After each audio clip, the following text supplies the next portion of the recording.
Zolar's speedy stripes. Look at these stripes. Zola called, her voice a high-pitched bray that echoed across the savannah.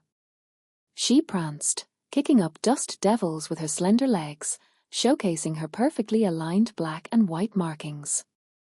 They're the fastest stripes in the whole herd. Faster than Uncle Zeke's wobbly ones, faster than Mamar's faded ones. A few young zebras, their coats still soft and downy, gathered around, their eyes wide with admiration. Even older zebras paused their grazing to watch the spectacle. Zola ate up the attention, her chest puffing out with pride. Her mother, Zara, approached, her expression a mix of amusement and concern.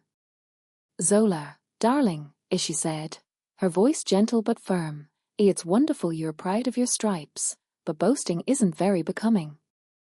And remember what I've told you about the Whispering Woods."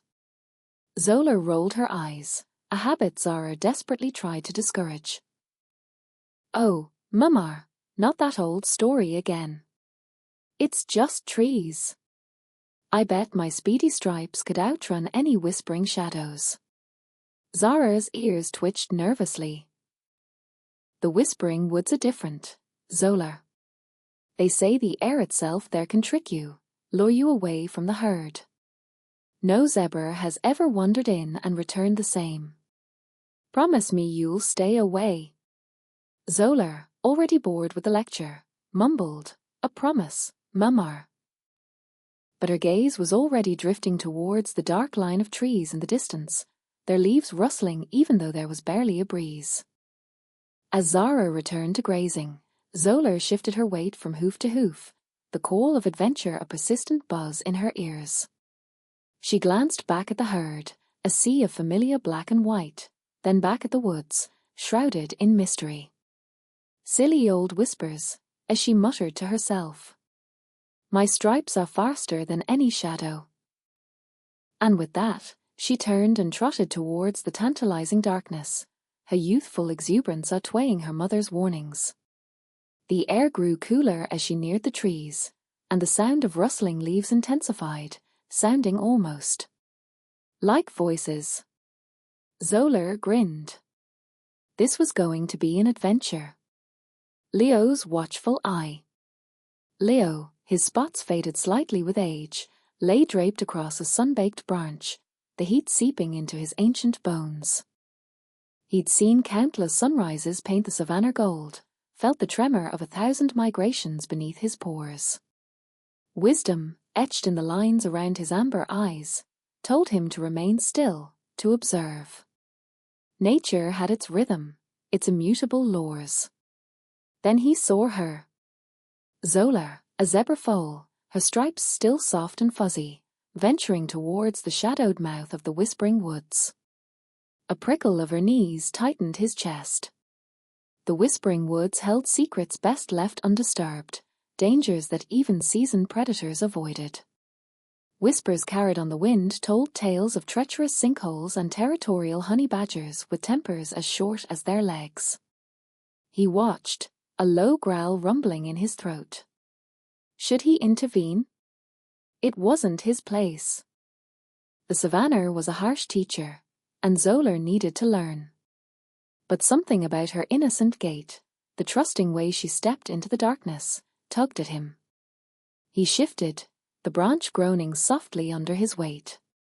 The setting sun cast long, distorted shadows that danced like demons on the edge of the woods. His conscience, a muscle rarely flexed, began to ache. The natural order, he reasoned, was one thing. But deliberately walking into the jaws of peril was another.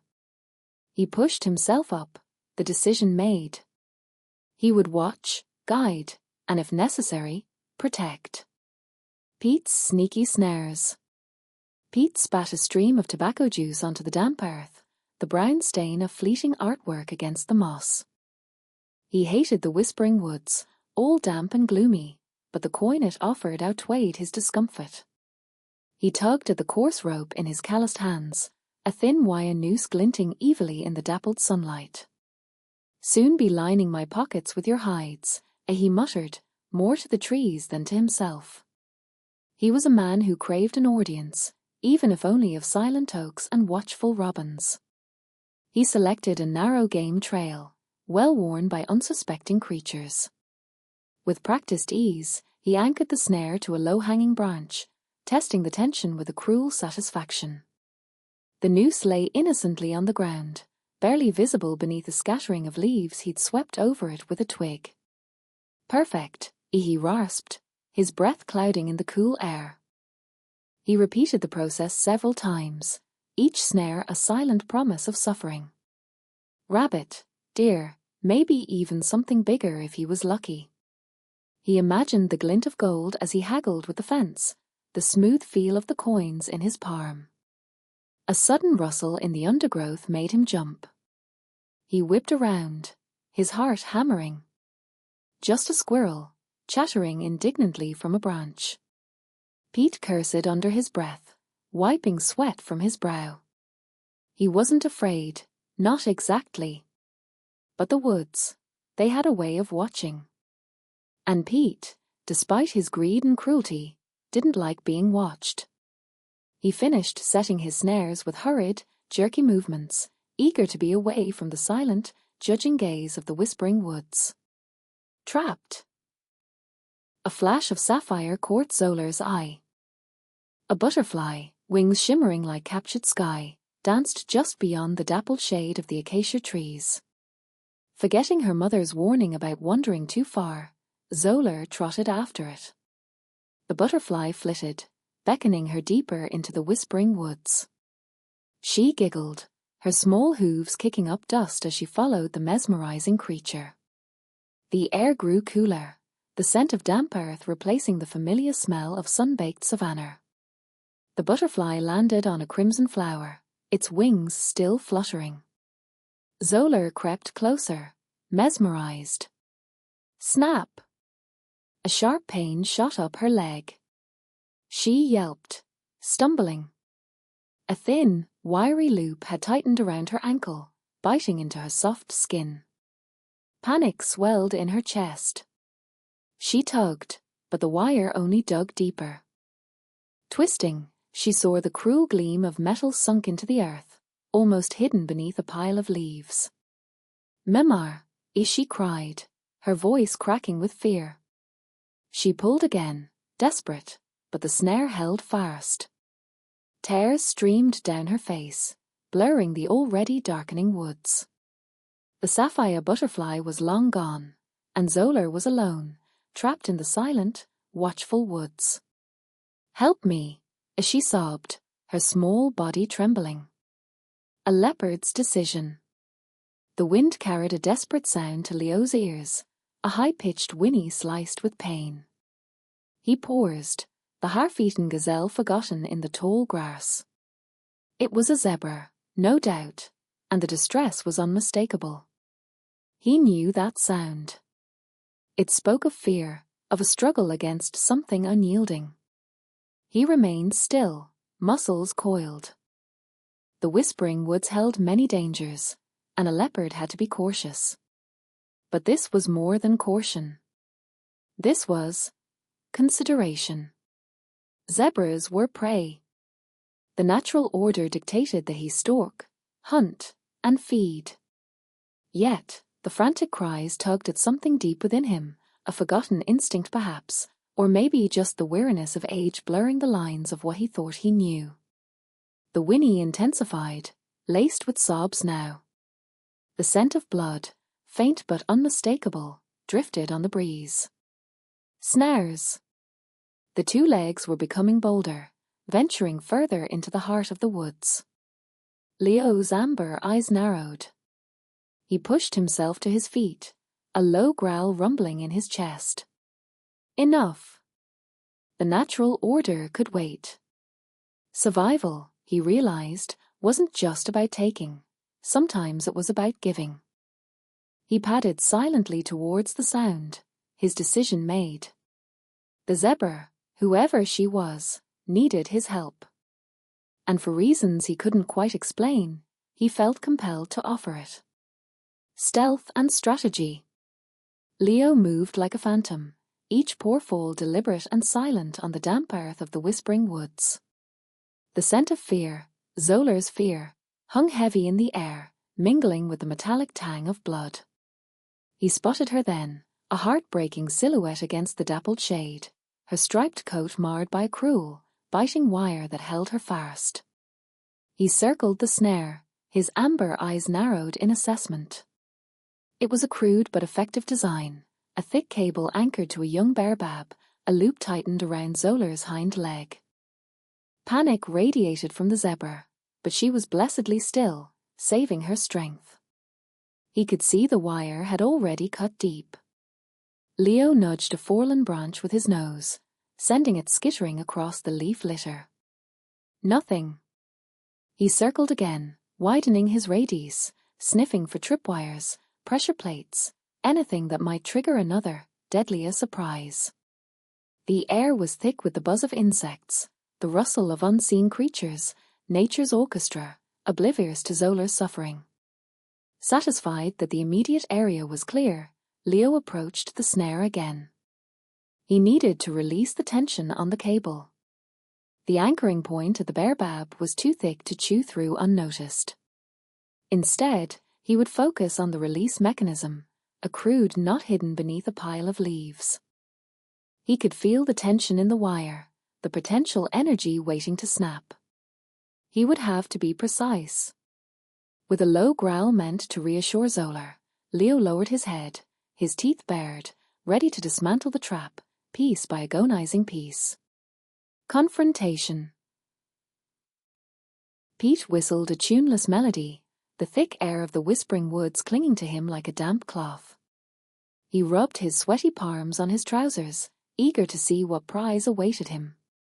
The forest always made him uneasy, the way the shadows seemed to shift and whisper secrets he wasn't meant to hear. But the thought of a fat zebra, enough meat to last him weeks, spurred him on. He rounded the bend, his grin widening, only to stumble to a halt. A lion. A massive, golden lion, sat calmly beside his snare. Zolar, the young zebra he'd caught, was thrashing weakly, the wire biting cruelly into her leg. Pete's jaw dropped. Leo, he croaked, his voice barely a whisper. He'd heard the tales, whispers of a lion protecting the weak, but he dismissed them as old wives' tales. Leo rose slowly, his amber eyes fixing on Pete. A low growl rumbled in his chest, vibrating the very air between them. Pete froze, every muscle screaming at him to run. Leo took a step forward, then another. The growl intensified into a deafening roar, a sound that echoed through the trees, silencing the forest. Leo unsheathed his claws, each one gleaming like polished ivory in the dappled sunlight. He swiped them once, twice, against the hard earth, a clear, unmistakable warning. Pete didn't need to be told twice. He turned and fled, the lion's roar chasing him through the trees, the image of those claws burned into his mind. He wouldn't be back. Not ever. Freedom and forgiveness. Pete's rifle clattered to the dry earth, followed by the dull thud of his machete. His eyes, wide with a terror Leo hadn't anticipated, darted between the leopard and the trapped zebra. He scrambled backward, tripping over a gnarled root. "Stay back," he croaked, but the words lacked conviction, swallowed by the rustling savanna grass. He didn't wait for Leo to advance, didn't wait for anything. He just turned and fled, a clumsy, panicked figure disappearing into the thorny scrub. Leo shifted his gaze to Zolar. The fear in her eyes was different from Pete's, a trapped, desperate kind of fear. He lowered his head, approaching cautiously. He could smell the blood, acrid and sharp, mingling with the metallic tang of the snare. He nuzzled her leg gently, reassuringly. Then, with meticulous care, he used his teeth to worry at the taut wire, his powerful jaws working with surprising delicacy. The metal pinged as it snapped, freeing her leg from the brutal restraint. Zola flinched as the wire fell away, a whimper escaping her throat. She tried to stand, but her leg buckled beneath her. "Thank you," she whispered, her voice trembling. "Thank you, Leo." The gratitude in her eyes, shimmering with unshed tears, was a potent balm to Leo's simmering rage. He nudged her again, a low rumble vibrating in his chest. Freedom, he seemed to say, was just the beginning. A new friendship. Leo nudged Zola gently with his head. "Come on, little one. Let's get you back to your family." He kept his pace slow, allowing Zola to hobble along beside him. The wound on her leg throbbed, but the fear that had been a tight knot in her chest had loosened, replaced by cautious trust. "Why are you helping me?" she asked, her voice barely a whisper. Leo glanced at her, his amber eyes softened. "Because it's the right thing to do. Everyone deserves kindness, Zola. Even a leopard." He paused, letting the weight of his words settle.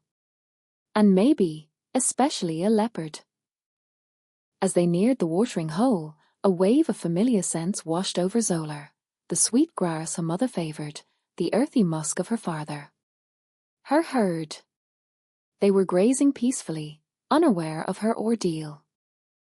A collective gasp rippled through them as Zola limped into view, Leo a silent, imposing shadow at her side. Confusion and fear warred in their eyes. Her mother rushed forward, nuzzling Zola, checking her wound. "Zola, where have you been? What happened?" He saved me," as Zola stammered, nodding towards Leo. Leo dipped his head in a gesture of respect. "She was caught in a snare. I freed her." He turned to leave. "Wait." Zola called out. "Stay. Please." She looked at Leo, her eyes pleading. "Be our friend." A ripple of unease passed through the herd, but Zola stood her ground. Leo hesitated, then settled back down on his haunches. Perhaps, he thought, a new kind of life was beginning. He watched the setting sun paint the sky in hues of orange and purple, the air filled with the sounds of zebras settling down for the night. For the first time in a long time, Leo felt a sense of belonging, a feeling as warm as the African sun.